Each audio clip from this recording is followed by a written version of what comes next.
why are sports stars usually good in another sport? Now we often think, okay, it's sports star and genetically they're gifted in sports and therefore they're great at everything. We often think that, and often in high school, kids just love sport and therefore they will do a little bit of everything. So you'll be playing tennis, you'll be playing football, you'll be playing cricket, whatever is thrown at you, it's better than being in the classroom if sport is your thing.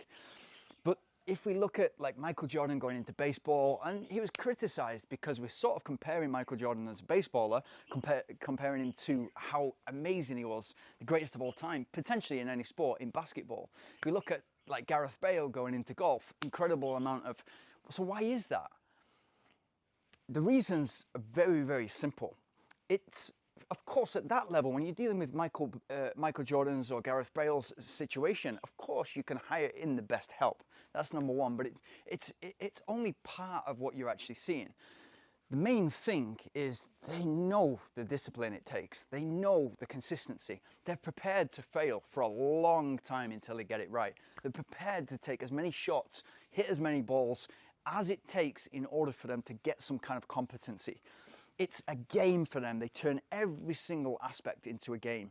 You'll see a lot of people, you see cyclists recently crossing back over into running.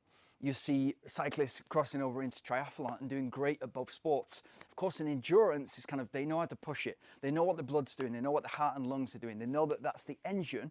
And so they know that the engine, the blood, the heart and the lungs is the engine for the body. And they know that, you know, having detailed calves and big glutes and hamstrings is part of it. And they learn that and they get that in the gym and they're pushing out on the bike, but they know how that then applies to mountain running or to marathon running and to swimming as well, and using the same coach, using the same contacts.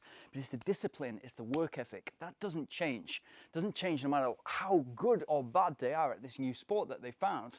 And usually they've had, like Michael Jordan, some kind of background in baseball as a kid. His dad always wanted him to play baseball, and then he went into basketball and absolutely killed it. You've usually got some kind of background. Gareth Bale, I'm sure he's been playing golf whilst he's been a footballer, and that's how he's kind of let off steam and thought and being able to think about other things but football. And obviously there's a network you build with golf, and is golf a real sport? You know, I'll always argue that it's not. But the key important thing, and the thing that you should be able to take from this as to, you know, how this can help you is the discipline, the dedication, the work ethic, the tenacity, the learning to fail and learning that fail is part of you on your journey to success. Knowing that you're not going to go out there straight away for a run and all of a sudden be a really fast marathon runner or a really fast 5K runner.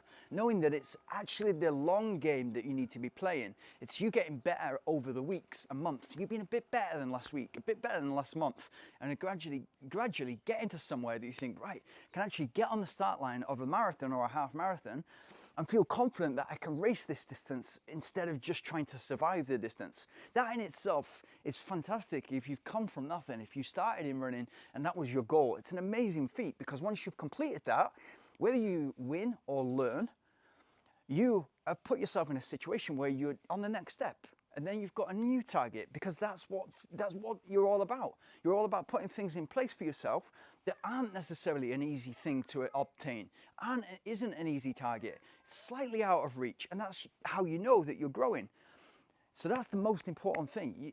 It's the discipline, dedication, and the drive, the work ethic. All those things you can use in absolutely any sport or any element of your life.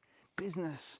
You're going to be great at business if you put in all those things that you're learning in running, in distance running, into business, into your work.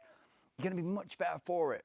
So yeah, if you have similar experience, if you've swapped over to a different sport, you're feeling much better about a new sport, or you've not quite got what you used to have in the old sport, or you're transferring those skills that you're learning in running or any other sport, and you're finding that that's helping in business, let me know in the comments below. That's, for me, probably the most interesting topic around sport, psychology, and the tools and systems that you put in place to set yourself up for success.